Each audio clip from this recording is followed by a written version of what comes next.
Welcome to today's webinar, brought to you by the United Church of Christ Cornerstone Fund.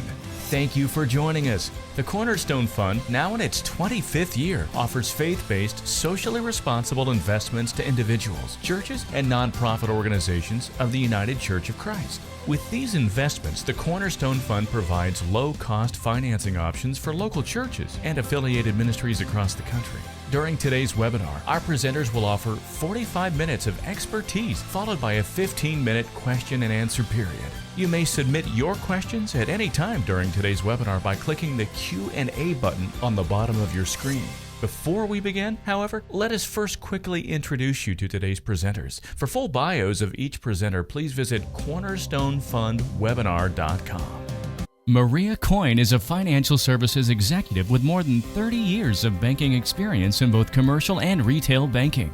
Currently, Maria serves as President and CEO of the United Church of Christ Cornerstone Fund. She previously served as Executive Vice President of KeyBank, and among her many accolades was twice named one of the 25 most powerful women in banking. She's also been featured in the Wall Street Journal, CNN, NPR, Bloomberg News, and Businessweek.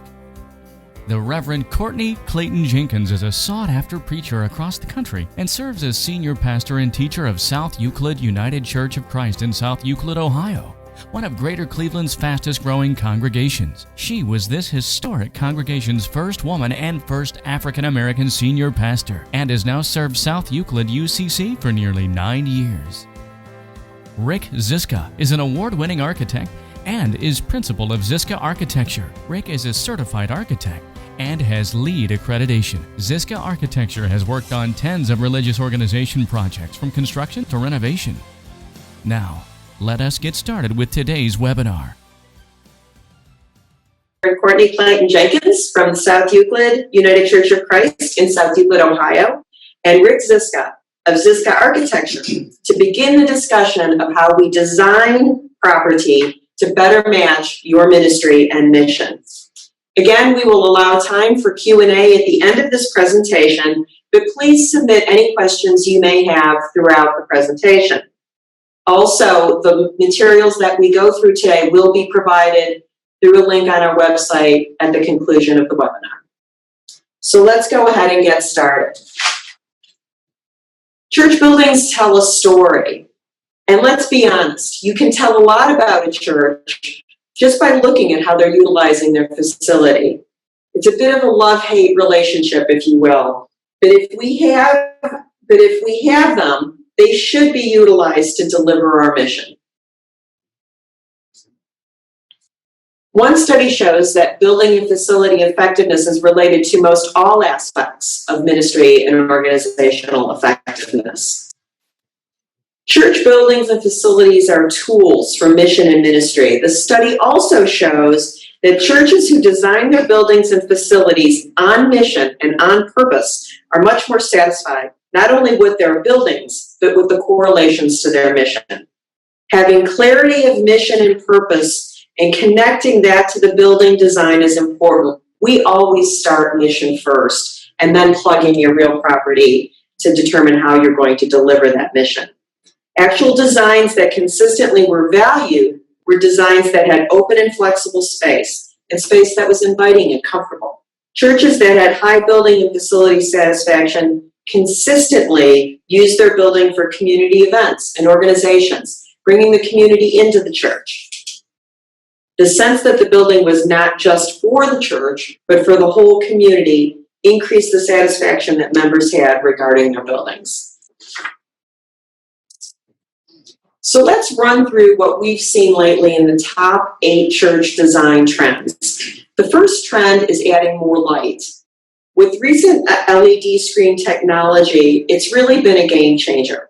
Made natural light more doable, so church auditoriums no longer need to be black box theater style environments. Natural light will be used in worship environments more and more. And even through smart glass technology, windows can become opaque or transparent with the touch of a button. Here's an interesting before and after. This is Mount Vernon AME Church in Columbus.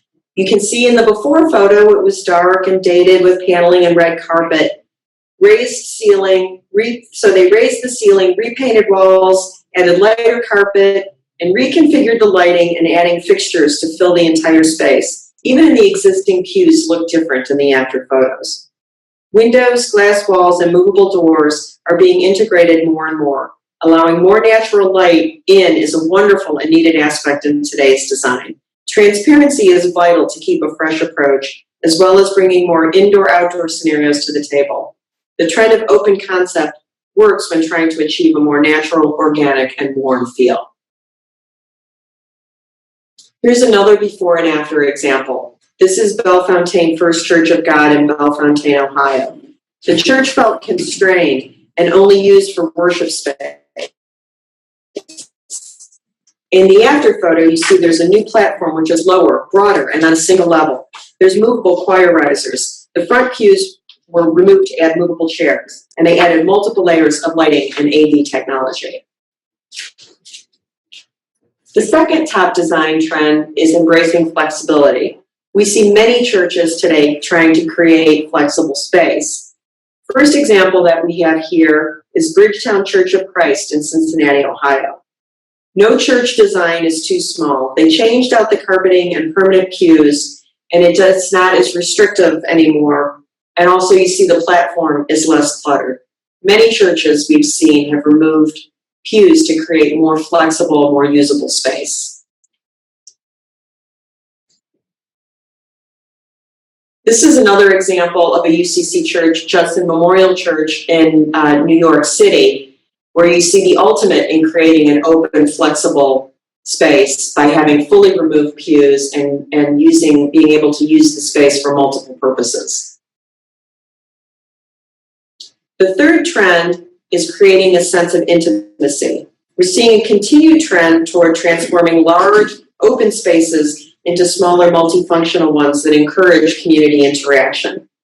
We've seen many examples within UCC churches where they try and either reduce the size of the sanctuary by creating a decorative enclosure or changing the configuration of the pews to put worship service at the center of the sanctuary. This is one such example of Chestnut Hill United Church of Christ Church in Philadelphia, where they reconfigured the pews to create a central worship area. Our fourth trend is using technical advances. In this instance, we talk about energy efficient elements, Wi-Fi, high definition projectors, top of the line audio equipment. Technology is becoming all encompassing and seamless component of not only worship, but also children's and student ministry experiences. Sound and light controls become even more critical as churches broaden their outreach online. Technology is also becoming more and more affordable.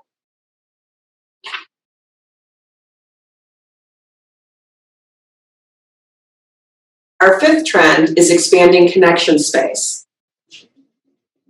An investment in multi-purpose or third place is a place where people want to come all week, not just on Sundays. The open concept cafe and lounge area creates wide open spaces. In the mid to late 90s, lobbies serviced as functional space to greet guests and herd them into worship. Lobbies will begin to be designed to allow more connection, not just to be a conveyor. Our sixth design trend is sophisticated design. Churches need to be relevant, moving away from rustic, reclaimed dark materials to a lighter, brighter, modern feel, moving from darker colors to lighter in white, taupes, and grays. Simple, clean branding and graphics with sophisticated, bold text. Kid environments will also be sophisticated, flexible, and look and feel flexible as opposed to static. More emphasis on lighting, projecting, interactive pieces, and bold and brighter color palettes. Here's an interesting before and after.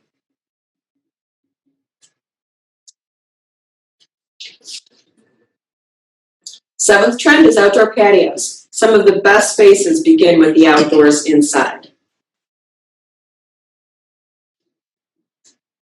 Our eighth trend is community focus. The theme park attraction model is dead, and incarnational design has become more prevalent.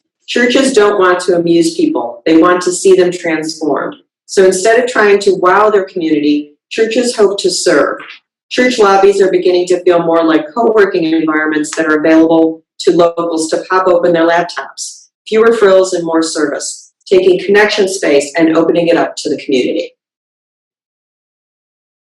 The importance of knowing your community, area population, not only in demographics, but also in religious beliefs and attitudes.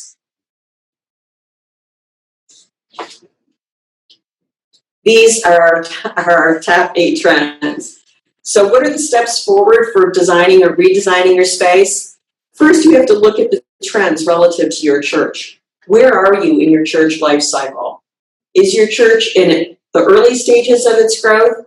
Is it in decline? Is it in rebirth? Each one of these stages in your church life cycle corresponds to some sort of building activity, as you see along the bottom of this graph. The second step is assessing your ministry. What do you provide today and in the future? We mentioned earlier, any building project first starts with answering the question, who do you want to be and how do you want to show up in your community? You first begin with assessing the ministry. The third and an incredibly important step is assessing what capabilities you have. What's the leadership of your church, both in terms of clergy and lay leadership? What kind of staff do you have available?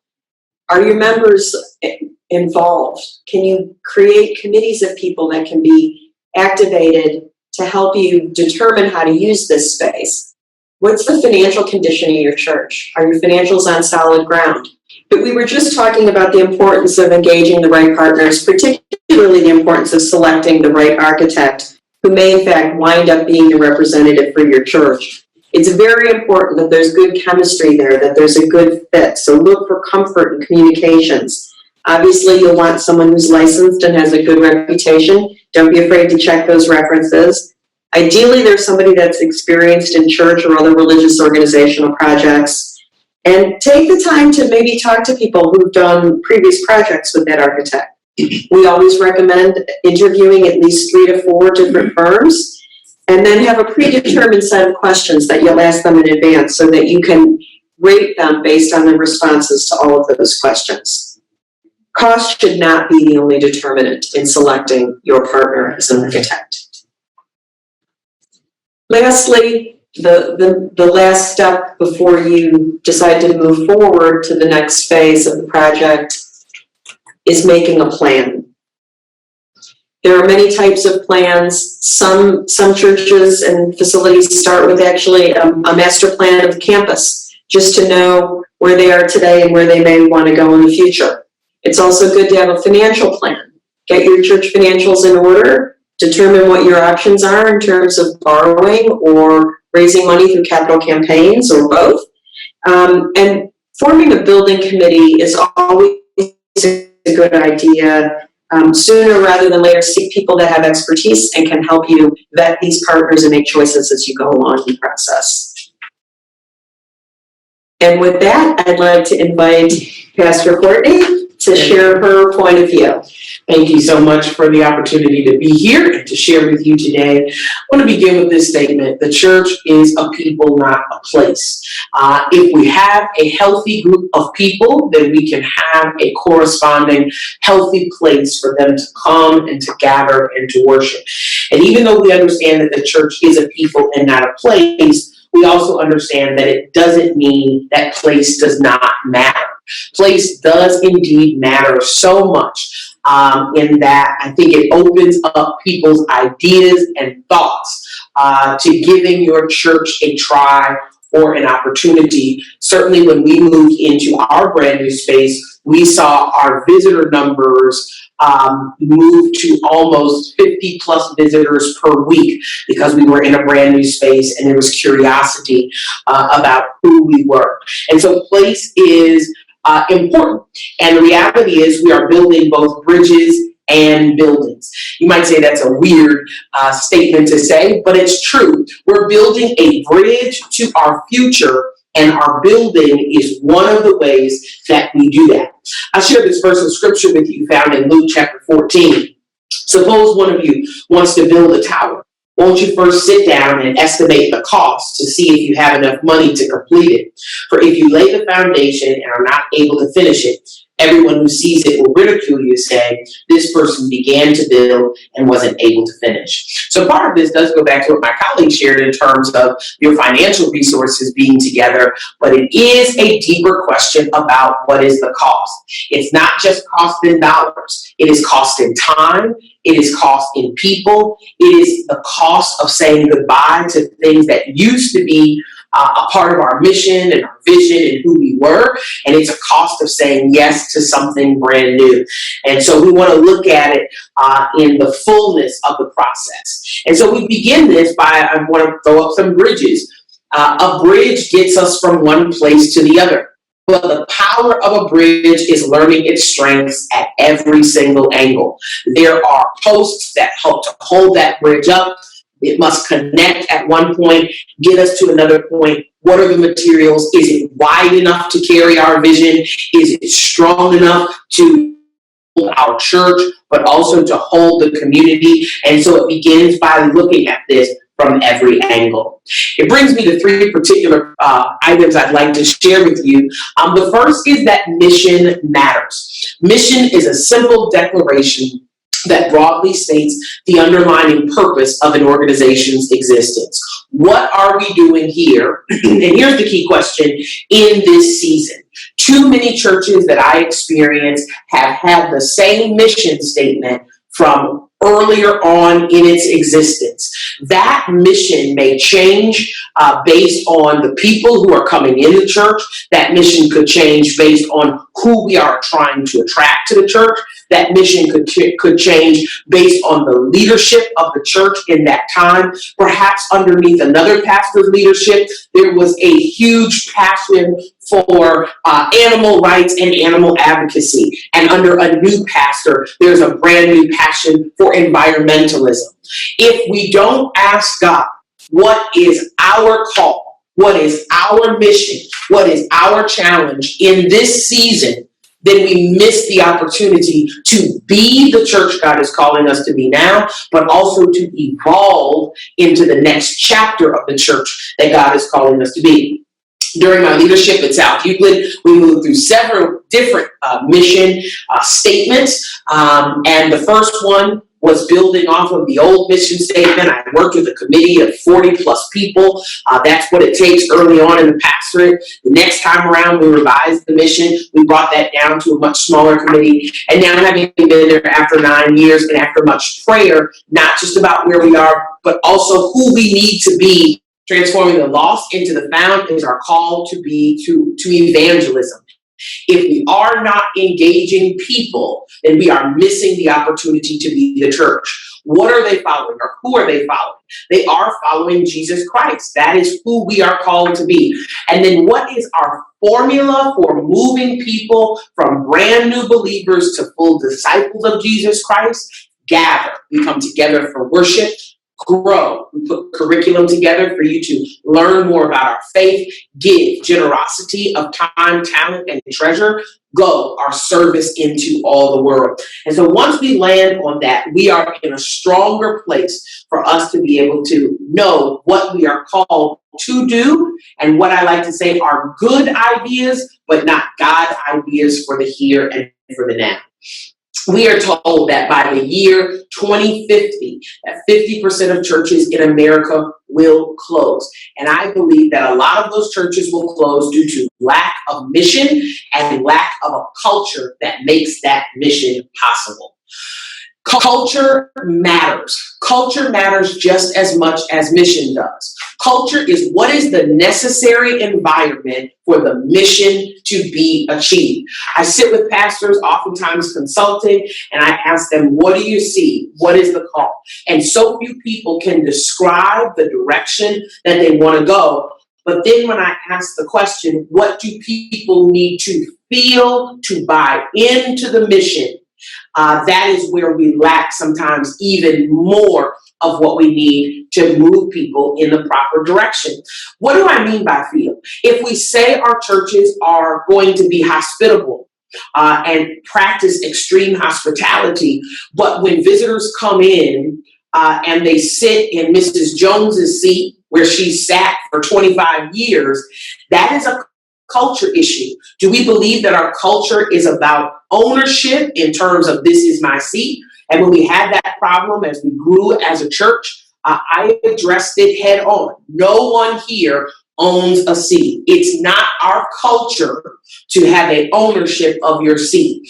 And so we started doing some very creative things and really encouraging people to move around the sanctuary because we wanted our culture to be one of hospitality. So it matters very much how people feel, how they engage, and how they act. But you've got to ask yourself, what is the culture?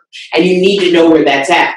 Part of that, too, is my line from a phenomenal book, Cracking Your Church's Culture Code. Dr. Samuel Chan says, culture eats vision for lunch every day. It doesn't matter how great your mission is or your vision statement is. If you're not working on the culture to be right, you will not be able to achieve those. In his book, Cracking Your Church's Culture Code, Dr. Chan lays out a number of different cultures, all the way from toxic all the way up to inspiring.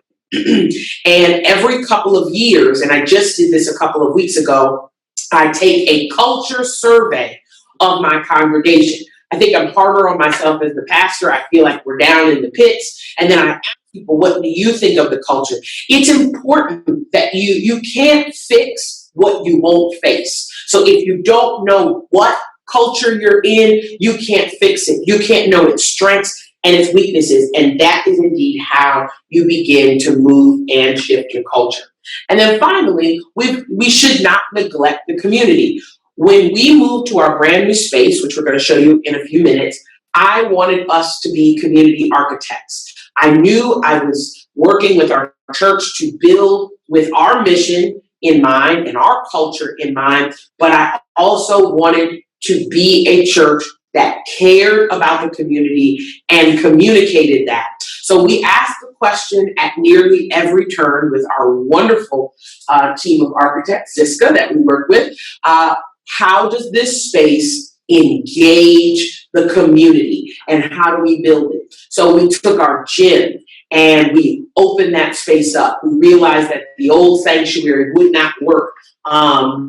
And so we built a brand new sanctuary, and we didn't build a fellowship hall. A lot of times churches use the language of fellowship hall, but that is an insider language that does not necessarily speak to the broader culture. So we built what? A family life center. That doesn't sound like it's just about our family. It is about this community. And now there are so many different avenues for language that are used for us to be able to do that. There are wellness centers.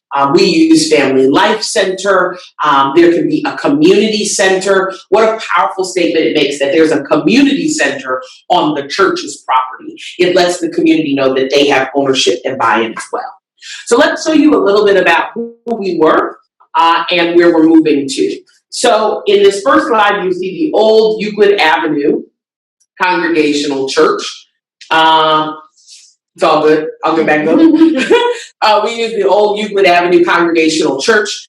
This is who we were. A bolt of lightning struck this church just 6 months before I was called to serve as its pastor. This was the building before, and this was the building on the night of the fire. And as you can see, ironically, the bolt of lightning hit the pastor's office. Laugh about that one. It hit the pastor's office, and the rest of the fire spread from there, completely destroying our building, and it had to be completely torn down. What is interesting, and this can show you the capacity of the fire, we were next to another church.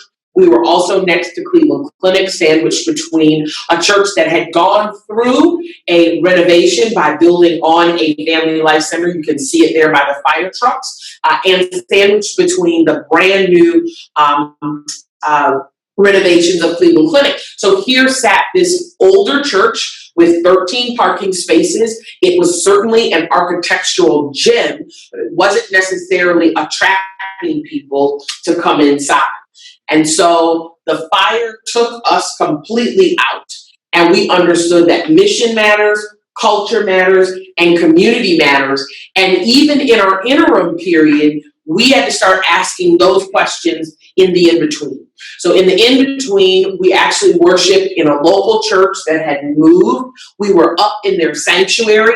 By the time this photo was taken, we had been relegated to the basement. There is no architectural gym there. They have the heat on in the summer and the air conditioning on in the winter. Bible says, do not despise humble beginnings.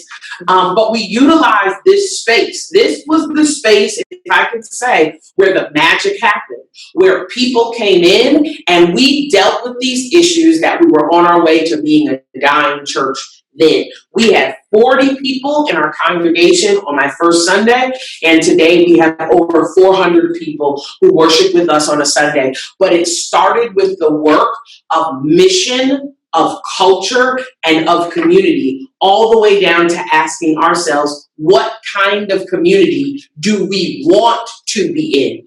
And so when we moved to South Euclid, we found a community where 50% of that community was under the age of 35. We found a community that was 40% white, 40% African American, and 20% other. We found a community where it was many first-time home buyers, many folks who were looking to move their children into better schools and better communities. And so we began that process. But I need to say that having come to a church where we had dwindled down, I had to ask the question, what is the kind of place that God is calling us to be? And when we asked those questions, we were able to imagine and envision, to have the courage to not build a replica of what was, but to literally build what God longed for us to be. I think there are a few other photos here of the old space that we purchased. We purchased a 10-acre space, the former St. Margaret Mary. It was on the left, you see, or my left, you see the former sanctuary and the photos that corresponded. It was a centrally located pulpit area. The space did not work for who God was calling us to be, but it did work to become an amazing family life center. And so we built a brand new sanctuary. We'll hear more about that. And then we changed our name. We moved from Euclid Avenue Congregational Church to South Euclid United Church of Christ. We were in a new place, we were in a new community, and we needed to be really honest in that. And I keep saying it, mission matters. Who are you called to be? Vision matters. This is actually us worshiping in our gym. We moved from the basement of the church we were renting to the gym of our temporary home. People thought I was crazy, but I thought it was very important that we make a huge financial investment in our temporary worship space. People would say, why in the world would you do that? Because I knew we were going to get visitors, and you only have one chance to make a first impression. And so we built this background that you see in the back. We put our screens in because we wanted our members to know that that was the direction that we were moving. We worked on lighting. We purchased our chairs for the sanctuary early and utilized that so that people could begin to get used to that space. And the cool part is today, that space now is not just the gym. It is used for birthday parties. That old space where we invested for the photography or the photographing of it during events works great now for daises, at head tables. It works great for community. So 3-acre field that we have, what we call our backyard. Of course, we had lots of thoughts about building great things on it, and maybe those things will come in the future, but that 3-acre field has been a phenomenal blessing. This is a photo from our Jazz Fest that we have in the community. We've held our back to school jam on that same property there. We have held just a number of church picnics or just fellowship times, and just now are even beginning to rent it for family reunions and for practices for soccer. And so it's a space, but if you don't look at it and envision what can be, you can certainly miss out on the opportunity. And so I would say that all of this was possible for me as the pastor because we work and partnered with an amazing firm, and that being Ziska Architecture.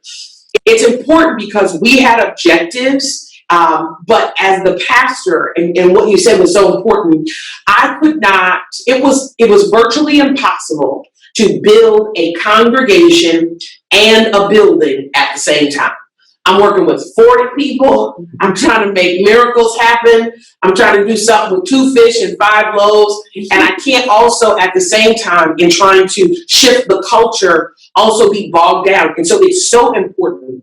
We interviewed several different architects, and we ultimately settled on Ziska for several reasons. Number one, they specialize in building churches. So that was such a blessing to us because it means that the learning curve of understanding and respecting sacred space was already covered. Number two, they practice a very unique form of architecture called design build, which I'm sure Rick will talk about. But design build for us was right in par so that we could come in right inside of our budget. We could understand before we got all the way down the line what it was that we were doing. And it also meant that as they designed, the contractors were certain it could be built. And I trusted Ziska all the way through. They knew what they were doing, and they had an awesome process that allowed us to work together to build a congregation and to build a church at the very same time. So, to the star who made it all possible, here's Rick. I always love listening to her talk. We've done over 200 church-related projects in over 30 years of being in business. And it's helped us develop our own kind of mission statement. And this is it. It's helped build church while building buildings. You notice the church, it's capital C for a reason. It's a guiding principle that leads us through a Christian process with the goals of building the kingdom of God. It's not about just bricks and mortar. It's about strengthening the congregation throughout the building process.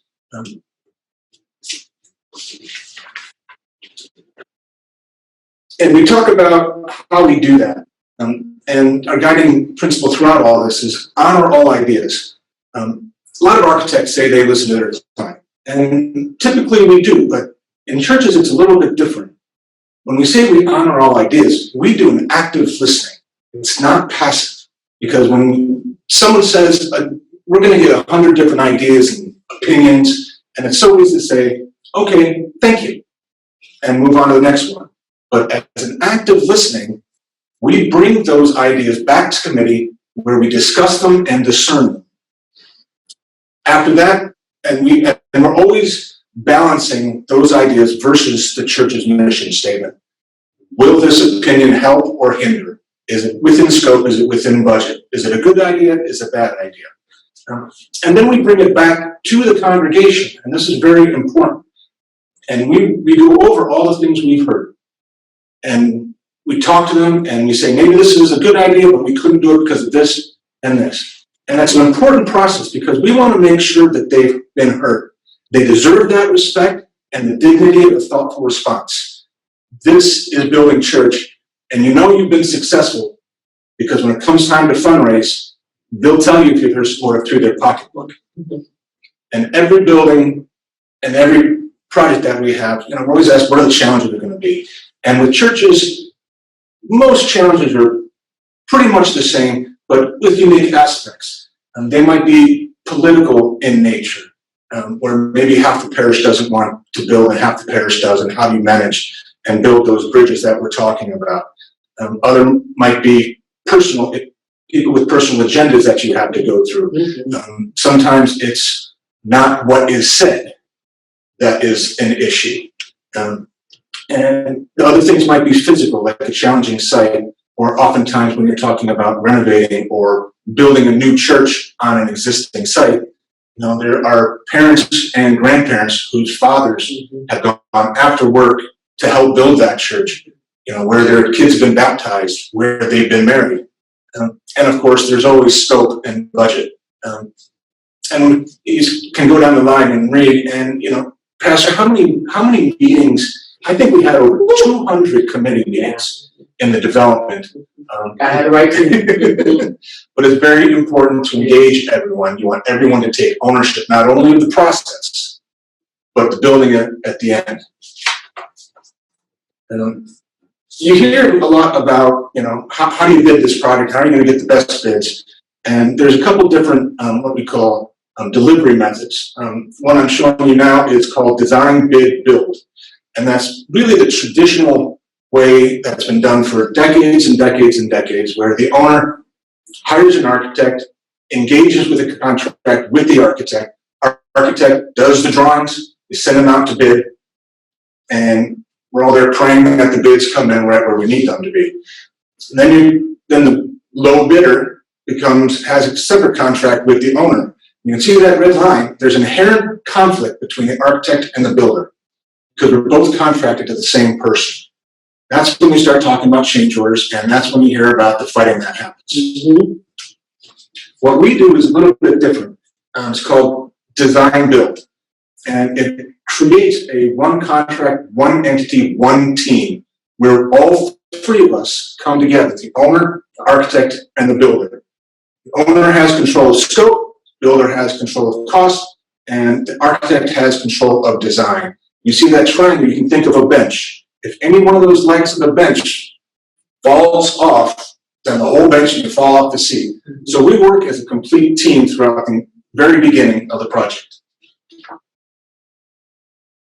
And the most important thing here is you hear this dreaded thing called value engineering. That's when the bids come in and the bids come in higher than the budget, and you have to go and cut value or cut this and cut that. Well, through design build, we are managing costs and value from the very beginning. So we don't have to do any value engineering. We're value managing all the way through. And that's what the benefit of design bid or design build is. It's also very important to develop what we call a project cost. A lot of architects are just concerned about the construction cost. What's the bricks and mortar cost to build this building? But there's a myriad of other things, especially with churches. We've heard of churches that have opened and they come in and say, well, where's the speaker system? Well, that's an owner-provided item, but we need to account for it not only in our design, but also in our budget. And very, very important, we make sure that we understand that the architect's fees are included in the project. A lot of people say we need to reuse buildings when possible, and that is true. We want to be good stewards of what God has given us. Sometimes it works out, sometimes it doesn't. This was a small church that we did, and we added on a sanctuary, but then converted the existing sanctuary into a new fellowship hall. You have to gauge whether your building is worth reusing. You have to match it with the ministries that you want to place, how you want to use that building. For example, you can't take an educational building and turn it into a worship space. It's much better just to tear down and build what you need to build and not force your programs into that building. And as Pastor mentioned, you as an architect with prior church experience, it is a very difficult path to go through and manage not only program and scope, but personalities and committees as well. You have to balance everything. And you always have to remember why we are doing what we are doing. It's building church while building buildings. Now this is a site plan of their campus. I know I'm running a little bit out of time, but you can see there's many different buildings on the site. And the parking lot is in the middle. And the way this was originally built was on the far side where you see the new sanctuary, that was the main street and the main way the church and the education building were faced, with the parking in the back. Well, we needed to kind of flip that. So the parking became the middle, but that's, how do you get around and how do you know where the pastor's office and where the church is? Hospitality begins when you walk right on that. There it is. First impression, start in the parking lot. And that's a vision of the new church. What we wanted to do was we wanted to create building signage across the site. So when you walked in, you knew exactly where you needed to go. So we created these interesting architectural arches and new entry additions, just to give a nice new spark to the existing 1950s church building. And plus, when you're driving around, you know exactly where you're going. So we had 3 of these portals: discipleship, fellowship, and worship. And they light up at night. And they light up beautiful at night. And that was one of the main goals of Pastor, was extravagant hospitality. I've never heard that phrase used, but everything that we've talked about, does this meet our extravagant hospitality goal? So we opened up the roofs of the education wing, and this became the new gathering space going into the new worship center. Immediately to the right, you have the handicapped accessible ramp, easily seen, not hidden. You have the new welcoming desk right there. This is the welcome desk at the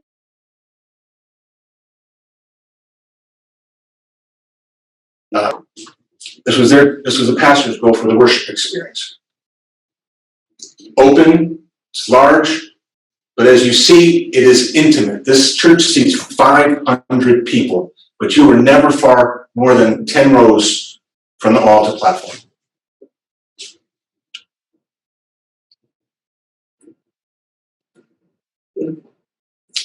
And we don't like to have anything dangling from the ceilings in our churches. We find that is kind of distracting, and we find that this uplighting is a lot more uplifting in nature. Of course, community engagement.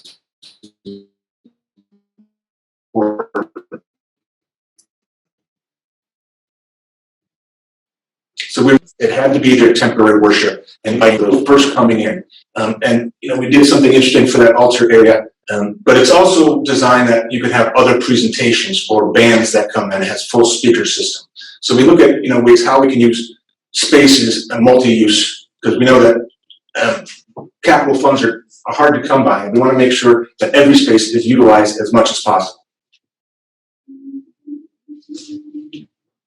This was the existing sanctuary that we renovated with a full service kitchen. Isn't that beautiful? It's gorgeous. Of course, youth and young adults is important, because we know that as the church grows, they grow with the church. So we create spaces that they can use tables. There's spaces with couches and cushions and ping pong tables. Thank you. Wonderful. That was amazing. And it's such a wonderful representation of all of those trends that we talked about. We saw the intimacy, the flexibility, the good use of outdoor space, and community focus and good connections and all of that. So that was just a wonderful example. Thank you for that conversation. We do have some questions that we're going to entertain now. We've gotten several questions regarding legal resources and people who can help with legal questions. I think that's a really important question, and I think making sure that you have a good legal resource as a part of your team is part of that partnership that I talked about. If it's related specifically to property, if you're engaged, say, with Cornerstone on developing a property, we have resources that we can introduce people to. If there's other matters, whether they're labor matters or whatever, I would always try and leverage members of your congregation to see if they could make recommendations as well. But there's also a deeper question about having a property that a church is interested in developing affordable housing on in a community center and wants some advice about legal and other resources. That's actually something that the Cornerstone Fund is very involved in now, helping churches reuse property for community impact projects, things like affordable housing or community centers. And our sister organization, Church Building and Loan Fund, also is doing a lot of work in this area. We'd be happy to help a church build a team of professionals, and there really are teams of people that are involved when you talk about these larger development type projects. I would just ask you to follow up with Cornerstone Fund offline, and we'd be happy to introduce you to some of those resources. Okay, we have another question here. Would love some recommendations on how to know what our community most needs. Talk to the town congregants whom. I think that's a great question. I would ask Pastor how she gets involved with her community. So I would say for us, first of all, we developed a strategic plan for growth early on, before we even got into our new location, because it was important, as I said, for us to know who we were trying to become. With that, we actually ended up engaging a local PR firm, a small PR firm, who number one did research on the community that we ultimately decided on. For example, we learned before we even, fully moved into the city of South Euclid, that though it is a suburb, that access to food is difficult for individuals who are there. So one of those things is through a study in that way. The second thing I think that you can do is you can certainly talk to municipalities around. Sit down with the mayor of your town, your community, whatever it is, to ask, what are your strengths and your weaknesses? We are currently in the process. We lost a tenant on our property recently, and rather than, and it was a daycare in that space, and rather than just go find another daycare, I thought, there are a lot of daycares around here. We're also looking at it from a business standpoint. We really need a 6-figure renter, and a daycare that is going to be a 6-figure renter probably is not gonna happen in this economy and in this day and age. So we started looking at, here it is, what's not in our community. And what's not in our community is an adult daycare. So we then went and talked to the mayor about, hey, there's no adult daycare. And you'll recall I said, but the average person living in our community was 35. So these are folks who are not yet necessarily taking care of aging parents, but certainly are going to ultimately become the folks who are doing that. But even though that's not right in our community, we actually hub about 4 or 5 different suburbs right in our area who does have those aging populations. Then we recently had a meeting with Cuyahoga County, who said, hey, we were in a gem of a spot to try to do something like this. So our search right now is to find a partner. So sometimes what the community needs is by literally asking, what don't we have? And then working with every community has some kind of folks who are invested in that community. Here in Cleveland, it's the Cleveland Foundation, and you can work with them to find out what are the needs and where can we help people. So it starts with dialogues, it starts with conversations, but I will also say that you want to be careful about who you talk to, because sometimes what people want is not what they're willing to work for or attend. Amen to that. People say, oh, we want this, but they're not invested in that. They're just invested in an idea. You have to go back to your mission. Who are we? So we have a social justice arm of our church. It doesn't mean we do all social justice. Right now, that social justice arm of our church is focused on hunger. It is focused on education, and it is focused on right now the election process and the jail system. And so that's where we put our focus and our emphasis. We could be doing a lot of great things, but they may not be in line with our mission. That's a great point, Pastor. Thank you for that. There's some very complimentary questions in here that actually follow on that discussion. One of them is, today I've heard that church takes place less and less in buildings and more meeting people out in our community. What are your thoughts about investing in buildings when less and less people are attending churches? As mentioned, 50% of churches will be closing by 2050, and that trend is anticipated to continue. I'm going to start, and then I'm going to invite our other panelists to jump in on this one. We, at the Cornerstone Fund, talk a lot about church the verb, not church the noun.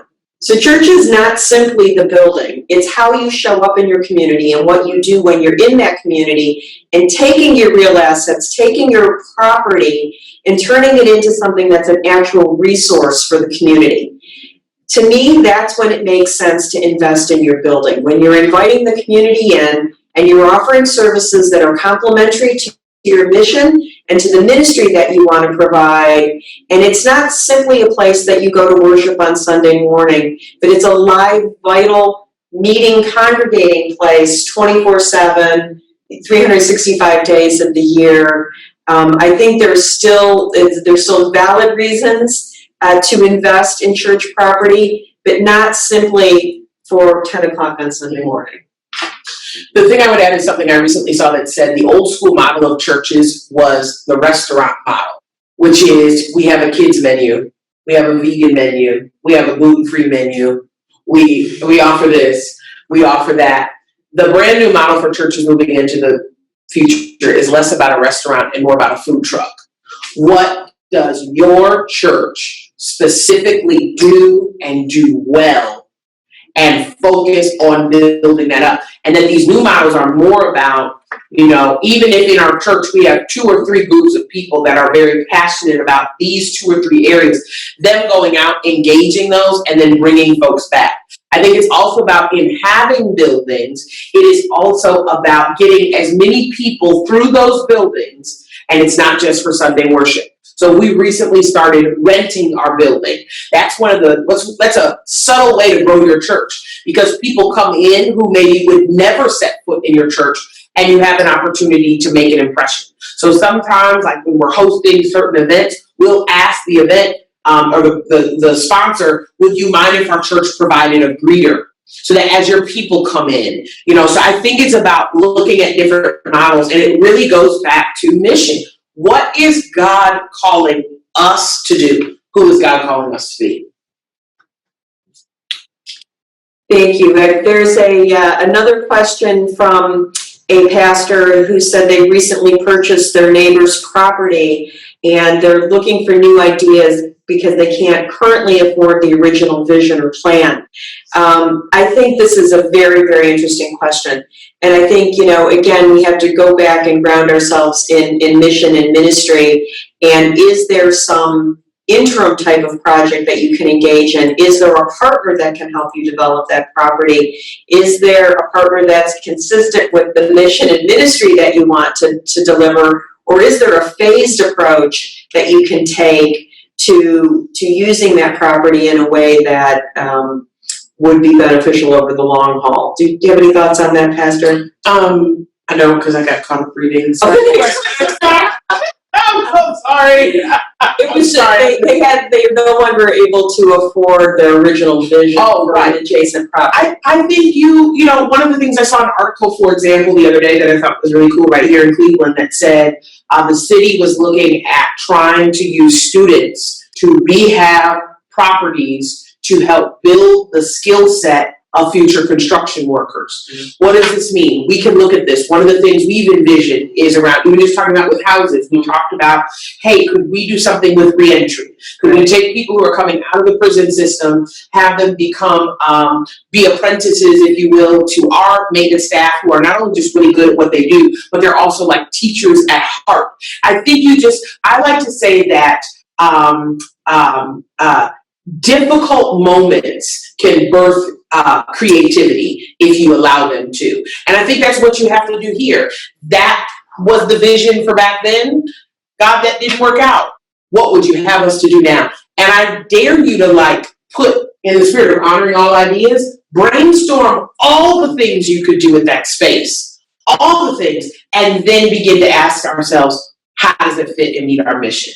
Our church, when I came, was small and tiny and didn't have those resources, but I looked at how the church was utilizing its resources, and I said there are areas where we're spending money that is to upkeep what was and is not going to help us be and become who we are. And so it's an envisioning, and it's just asking yourself and dreaming. I like to say all the time, the Bible says God will do more than you imagine. The most underutilized spiritual gift of the church is imagination. We repeat the same things over and over again, or we see what another church did, and rather than ask if that's for us, we just do what they did. Imagine what God could do with your church. Right, I would add that I think managing expectations is very important. Mm-hmm. Here we did a big campus, and we didn't have all the money to do everything that we wanted. We have plenty of other ideas. But look at the fundraising capacity of your congregation and have the vision, the master plan, and decide, well, if we only have $200,000, what can we do? That's right. And do the small projects and keep doing the small projects and keep doing the small projects. And what you do is you build trust. That's They see what you did with what you raised. You know, I'm a part of plenty of social media groups where I see churches that have little to no money, you know, went on Pinterest and with, you know, $10,000 completely, you know, reworked their space of welcome. Some people call it the lobby, some people call it the narthex, because we are intentionally trying to reach unchurched people. We call it the atrium. And they completely rework those spaces so that people can come in. And when more people start coming in and more people feel welcome and more people are like, oh, this church is doing some pretty cool things, then you're also building your base of being able to raise funds in that way. I think we're actually out of time, and I'm a little disappointed because I see so many wonderful questions. But the good news is part 2 of this discussion will continue when we host part 2 of matching property with mission and ministry. And we will make this PowerPoint available on Cornerstone's website after we conclude the webinar. I can't thank our panelists enough today. We've had a wonderful discussion, and hope you all can tune into part 2 of this discussion. And we'll also figure out a way to post some answers to some of these wonderful questions that you've provided us today. Thank you for participating. Thank you.